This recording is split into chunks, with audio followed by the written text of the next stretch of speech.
You have been in the UK for a long time, right? But you are American. I am, originally, yes. right? Yeah, So you've done your research. I always do research, man. You were naturalised in 1999. Yeah. Okay. So there seems to be a lot of, in my opinion, a almost lack of ambition in the UK as opposed to like Silicon Valley when it comes to building big tech projects and companies.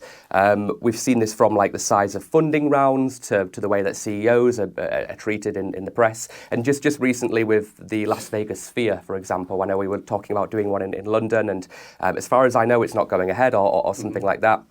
I was speaking to Tom Blumfield, who the founder of Monzo, and he left London to go to the Valley because of this sort of perception and this reason. What do you think? Do you think like London has got a smaller mindset when it comes to thinking about building big tech moonshots? Like, what's your take on that?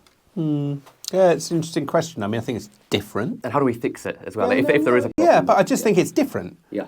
I think that there is a certain mentality of Silicon Valley. I felt it when I went there just after I became CDO. There is a drive and an energy that you get over there, which comes with lots of people who are kind of fairly like-minded, being in the same place. We have lots of like-minded people here in the same place in London.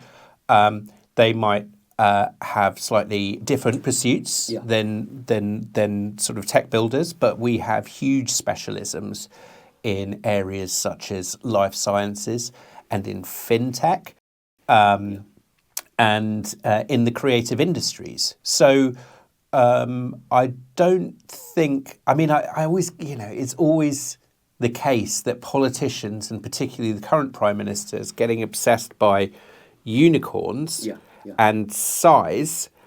But I think we need to look at the whole picture, because what we have here is just a vast and kind of interacting ecosystem that's grown over the last 20 years, which is truly exciting. Not to say that there aren't problems, because I do think there is a challenge with British entrepreneurialism. There isn't so much the government seems to point the finger as like there must be structural problems standing in the way of companies becoming unicorns.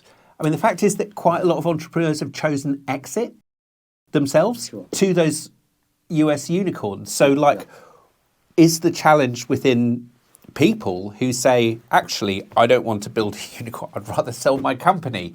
I don't know. But we certainly have great strengths here in London, There's definitely a lot less unicorns in the UK, right, as opposed to the US. Now, I don't know. I agree with you. I don't think it's some kind of system or structure that's been put in place, but it's probably more of a mindset thing. You're right. In the Valley, like everyone's surrounded by each other, so that seems to be a hub for entrepreneurship and innovation. And we have that here, but it's just a lot smaller, in my opinion. Yeah, remember, we've done things in slightly different ways. In America, you might create PayPal. Yeah, but that fixes a problem in their banking system where lots of people still use checks, and whereas here we've got open banking where customers, compared to other countries, customers have a really amazing experience of transferring money between their accounts and to each other.